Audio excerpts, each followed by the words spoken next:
పిల్లల పెళ్లిళ్ల కోసం, చదువుల కోసం, వృద్ధాప్యంలో ఆసరా కోసం లక్షలాది రూపాయలు జయలక్ష్మి బ్యాంక్ లో దాచుకుంటే 2.5 సంవత్సరాల క్రితం బోర్డు తిప్పేసి 20,000 మంది డిపాజిట్దారులకు రోడ్డున పడేసిన గత వైసీపీ ప్రభుత్వం ఏ విధంగానూ ఆదుకోలేదని, కొత్తగా ఏర్పడిన కూటమి ప్రభుత్వం అయిన జయలక్ష్మి బ్యాంక్ బాధితులకు న్యాయం చేసి ఆదుకోవాలని సోషల్ యాక్టివిస్ట్, పిఠాపురం బ్రాహ్మణ పరిషత్ అధ్యక్షులు యనమండ్ర సూర్యనారాయణ, చింతపెంట పళ్లంరాజు పలువురు బాధితులు విజ్ఞప్తి చేశారు. The Jayalakshmi MAM cooperative society బ్యాంక్లో లక్షలాది రూపాయలు డిపాజిట్లు చేసి మోసపోయిన బాధితులు పిఠాపురం పట్టణం స్టూవర్టుపేటలో గల యనమండ్ర సూర్యనారాయణ నివాసంలో సమావేశమయ్యారు. ఈ సందర్భంగా వారు మీడియాతో మాట్లాడుతూ, ముందుగా పిఠాపురం నుంచి ఎమ్మెల్యేగా నెగ్గి ఉప ముఖ్యమంత్రిగా, వివిధ శాఖల మంత్రిగా ప్రమాణ స్వీకారం చేసిన కొణిదెల పవన్ కళ్యాణ్కు శుభాకాంక్షలు తెలిపారు. ఎన్నికల ముందు బాధితుల గోడు విని తప్పకుండా న్యాయం చేస్తామని హామీ ఇచ్చిన ముఖ్యమంత్రి చంద్రబాబు నాయుడు, మంత్రి కొణిదెల పవన్ కళ్యాణ్, మంత్రి లోకేష్, కాకినాడ రూరల్ సిటీ ఎమ్మెల్యేలు పంతం నానాజీ, వనమాడి కొండబాబు తమకు న్యాయం చేసి ఆదుకోవాలని కోరారు. సమావేశంలో మానుగర సుబ్రహ్మణ్యం మాస్టర్, చెరుకుపల్లి శర్మ, ఏ శారద, ఎం సుందరి తదితరులు పాల్గొన్నారు. చంద్రబాబు నాయుడు గారిని కలుసుకున్నాం, తర్వాత లోకేష్ గారిని కలుసుకున్నాం, తర్వాత ఈ రాష్ట్ర నాయకులు, ప్రతిపక్ష నాయకులు అందరినీ కూడా కలుసుకోవడం జరిగింది. ఎంచేతంటే అధికారంలో ఉన్నటువంటి నాయకులు బాధితులకి ఖచ్చితమైన అన్యాయం చేశారు. అంచేత అందరికీ కూడా తెలియజేసుకున్నాం. ఈ వేళకి 40 మంది చనిపోయారు.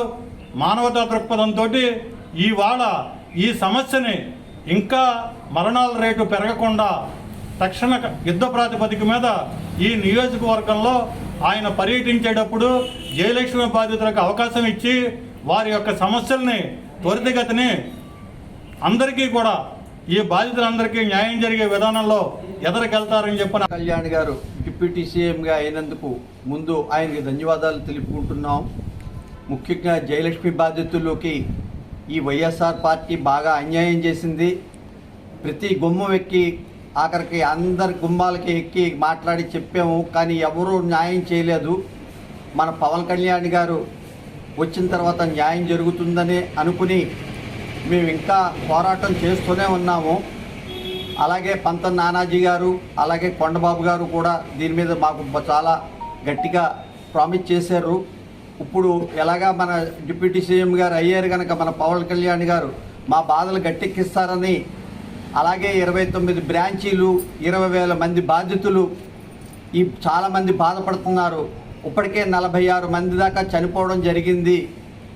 ఇప్పటికైనా పవన్ కళ్యాణ్ గారు ఇది గట్టెక్కించవలసిందిగా కోరి ప్రార్థన. ఇప్పటి వరకు ఎంతమంది దగ్గరికి వెళ్ళినా ఎవరూ న్యాయం చేయలేదు. పవన్ కళ్యాణ్ గారు, చంద్రబాబు నాయుడు గారు న్యాయం చేస్తారని కోరుకుంటున్నాం. మా పిఠాపురం ఎమ్మెల్యే గారు మరియు రాష్ట్ర ఉప ముఖ్యమంత్రి శ్రీ పవన్ కళ్యాణ్ గారికి హృదయపూర్వక నమస్కారాలు. అయ్యా, నేను ఒక జయలక్ష్మి బ్యాంక్ యొక్క బాధితుడిని, పిఠాపురంలో నివసిస్తున్నాను. ఈ బ్యాంకులో మేము సుమారుగా 20 లక్షల వరకు దాచుకున్నాము. అది అనేక అవసరాలకి ఈ వయసులో ఉపయోగిస్తుంది దాచుకుంటే ఆ బ్యాంకు 22 ఏప్రిల్లో మూసివేశారు. ఇప్పటికి ఆర్థికంగా ఉద్యోగులు ఎన్నో ఎదుర్కొంటూ అడిగిన వాళ్ళని అడగకుండా, వెళ్ళిన గుమ్మం ఎక్కకుండా అందరినీ అడుగుతున్నాము. కానీ ఎవ్వరూ మా సమస్యను ఇప్పుడు వచ్చి పరిష్కరించలేదు. దయ ఉంచి మీరు ఉప ముఖ్యమంత్రిగా మమ్మల్ని అందరినీ ఒడ్డున పడేస్తే మా జీవితాలు మరింత కాలం పెరుగుతాయని మిమ్మల్ని హృదయపూర్వకంగా పాదాభివందనం చేస్తూ కోరుకుంటున్నాం.